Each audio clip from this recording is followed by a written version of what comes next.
ఈ year budget 3,22,000 budget పెట్టుకున్నాం. అదే సమయంలో మీరు గుర్తుపెట్టుకోవాల్సింది, ఇది మన చేతుల్లో ఉంటుంది. ఇక్కడ అందరం కూడా గుర్తుపెట్టుకోవాల్సిన అవసరం ఉంది. ఒక చిన్న ఎగ్జాంపుల్ ఇస్తున్నాం.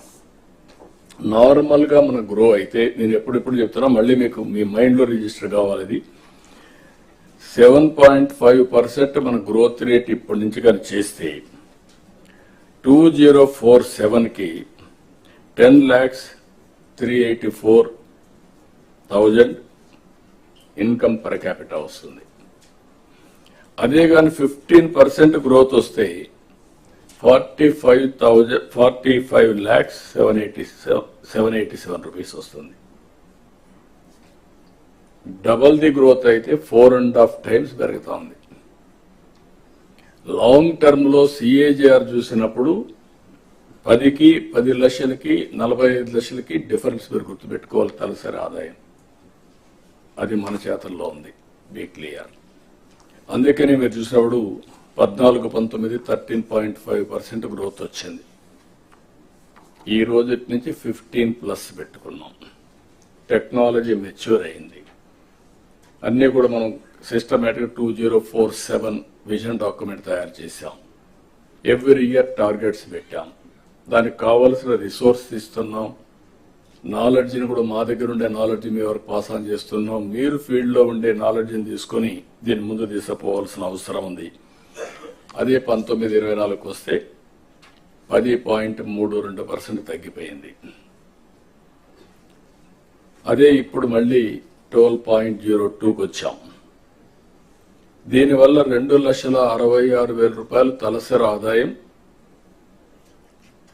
మొన్న ఉంటే 23-24 ఉంటే ఇప్పుడు అది 2,98,000 అయింది. దగ్గర 32,000 పెరిగింది. అదే 15% అయితే ఇంకా దీన్ని డబుల్ అవుతుంది. మీరు ఈ విషయం డబుల్ కాకపోయినా 1/4 అట్లా పెరిగే అవకాశం ఉంటుంది. ఇక్కడ స్వర్ణాంధ్ర విజన్ లో 308 లక్షల కోట్ల ఆర్థిక వ్యవస్థగా ఉండాలని తలసరి ఆదాయం 54,60,000 పెట్టుకున్నాం. మీరు గుర్తుపెట్టుకోవాలి, 1% గ్రోత్ రేట్ మీరు పెంచితే 15,000 కోట్ల రూపాయల అదనంగా ఆదాయం వస్తుంది. అదే 3% అయితే 45,000 వస్తుంది. 45,000 ఆదాయం వస్తే నేను చెప్పినటువంటి వెల్ఫేర్ ప్రోగ్రామ్స్ అన్ని సుజావుగా అవుతాయి. That is the programme we're taking up here. ఇందులో బ్రేకప్ కూడా ఇచ్చాం. మీరు అవన్నీ మళ్ళీ మనం మాట్లాడుకున్న వ్యవసాయం, అనుబంధ రంగాలు అవన్నీ కూడా. అదే సమయంలో స్టిల్ అగ్రికల్చర్ మీద ఫోకస్ ఎక్కువ చేయాల్సిన అవసరం ఉంది. ఇండస్ట్రియలైజేషన్ కూడా మీ రెస్పాన్సిబిలిటీ. మీ జిల్లాలో వచ్చే అగ్రికల్చర్ లో కూడా మీరు ఫుడ్ హ్యాబిట్స్ మారుతున్నాయి. మారిన ఫుడ్ హ్యాబిట్స్ కు అనుగుణంగా వ్యవసాయ ఉత్పత్తులు కూడా మారాలి. ఇప్పుడు హార్టికల్చర్ వచ్చింది. హార్టికల్చర్ ఇది పికింగ్ అప్. బ్రహ్మాండమైన అవకాశం రాయలసీమలో ఉంది. హార్టికల్చర్ వల్ల రాయలసీమ రూపురేఖలు మారే పరిస్థితికి వచ్చింది. Be clear. మీకు అందరికి ఒక ఐడియా ఉండాలి. ఒకప్పుడు ఆంధ్ర అంటే దేశానికి రైస్ బౌల్, అన్నదాత అనే పేరుండేది. అన్నపూర్ణ అంటే ఆంధ్ర రాష్ట్రంలో ఆ రోజు ఈస్ట్ వెస్ట్ గోదావరి ఆ రోజు డెవలప్మెంట్ కు ఉపయోగపడింది.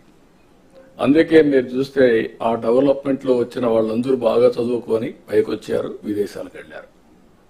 తర్వాత రాయలసీమలో పికప్ అయ్యారు. అయితే ఈ రోజు రాయలసీమలో మీరు చూస్తే హార్టికల్చర్ వల్ల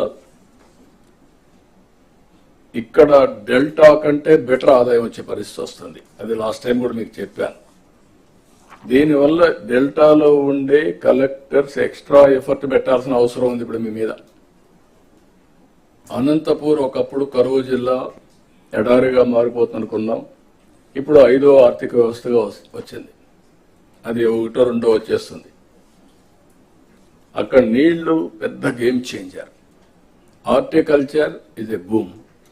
ఇది కాకుండా సోలార్ అండ్ ఆల్సో విండ్, ఇంకొక పక్క పిఎస్పి, ఇది పంప్డ్ స్టోరేజ్ ఎనర్జీ ఏదైతే ఉందో, ఇవన్నీ కూడా అక్కడ ఎక్కువ అవకాశాలు వచ్చే పరిస్థితి వచ్చాయి. ఈ విషయం మీరు గుర్తుపెట్టుకోవాల్సిన అవసరం ఉంది.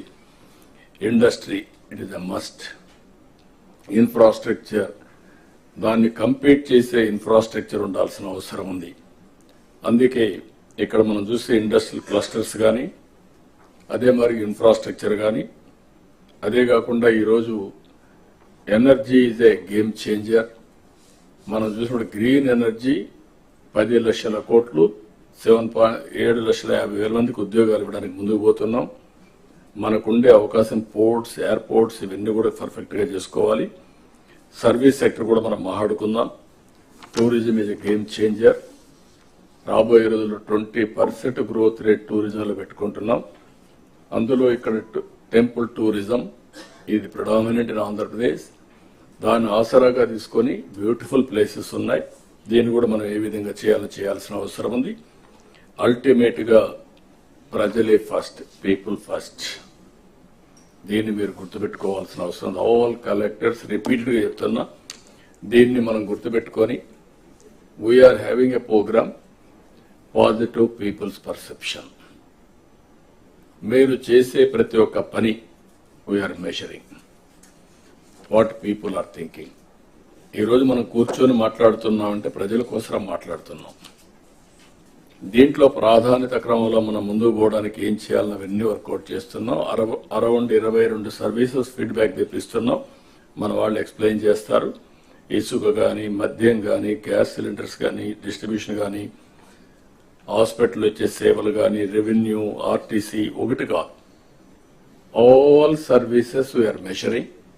ఆ సర్వీసెస్ ని మెజర్ చేసి బాధ్యులైనటువంటి ఆఫీసర్స్ అందరినీ కూడా జవాబుదారీతనం తీసుకొచ్చి వాళ్ళ మార్పు తీసుకొచ్చి అల్టిమేట్ గా ప్రజలకు మెరుగైన సేవలు అందించి ఈ ప్రభుత్వం బాగుంది, మా కోసం పనిచేస్తున్నారు అనే అభిప్రాయం అనునిత్యం మనం క్రియేట్ చేయాల్సిన అవసరం ఉంది. ఇవన్నిటి కూడా ఎక్కడ కూడా గ్రీవెన్సెస్ అన్ని కూడా ఎక్కడికక్కడ ఏ విధంగా ప్లాన్ చేయాలో చేయడం. ఇప్పుడు సమ్మర్ వస్తుంది. నిన్నే మేము సమ్మర్ యాక్షన్ ప్లాన్ తయారు చేశాం. ఈరోజు అవేర్ వ్యవస్థ ద్వారా will have all the information, temperature of every place, humidity of every place. దీని ఇంపాక్ట్ కూడా స్టడీ చేసుకొని అడ్వాన్స్ గా ప్లాన్ చేసుకోవడానికి మీ దగ్గర ఈ డేటా అంతా ఉంటే you have to communicate to them. Severe summer వచ్చింది, హీట్ ఉంది, లేకుంటే ఏం చేయాలి, హీట్ వేవ్ వస్తుంది, ముందుగానే ప్రికాషన్ చేయడం.